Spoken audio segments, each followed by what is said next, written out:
ଆଫଗାନିସ୍ତାନର ରାଜଧାନୀ କାବୁଲରୁ ଆସିଛି ଏକ ଅତ୍ୟନ୍ତ ହୃଦୟ ବିଦାରକ ଖବର।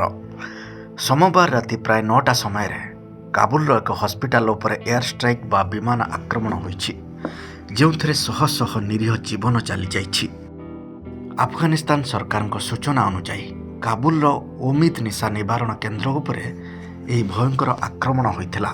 2000 ଶଯ୍ୟା ବିଶିଷ୍ଟ ଡାକ୍ତରଖାନାରେ ଚିକିତ୍ସିତ ହେଉଥିବା ଅତି କମ୍ରେ 400 ଲୋକଙ୍କର ମୃତ୍ୟୁ ଘଟିଥିବା ବେଳେ 250ରୁ ଅଧିକ ଲୋକ ଗୁରୁତର ଆହତ ହୋଇଛନ୍ତି। ବର୍ତ୍ତମାନ ସେଠାରେ ଚାରିଆଡ଼େ କେବଳ ନିଆଁ, ଧୂଆଁ ଏବଂ ଆର୍ତ୍ତନାଦର କରୁଣ ଦୃଶ୍ୟ। ଏହି ଆକ୍ରମଣ ପାଇଁ ତାଲିବାନ ସରକାର ସିଧାସଳଖ ପାକିସ୍ତାନକୁ ଦାୟୀ କରିଛି ଏବଂ ଏହାକୁ ଏକ ମାନବତା ବିରୋଧୀ ଅପରାଧ ବୋଲି କହିଛନ୍ତି। ଅନ୍ୟପଟେ ପାକିସ୍ତାନ ଏହି ଅଭିଯୋଗକୁ ସମ୍ପୂର୍ଣ୍ଣ ଭାବେ ଖଣ୍ଡନ କରିଛି।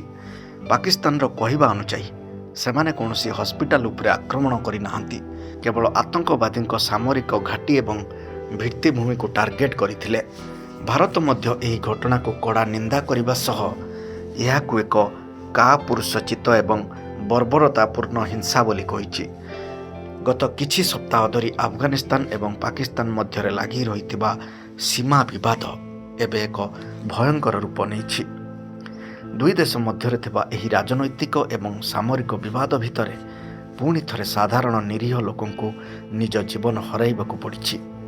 ଏହି ଘଟଣା ସମଗ୍ର ବିଶ୍ୱକୁ ସ୍ତବ୍ଧ କରିଦେଇଛି। Bureau report, Janabarta live.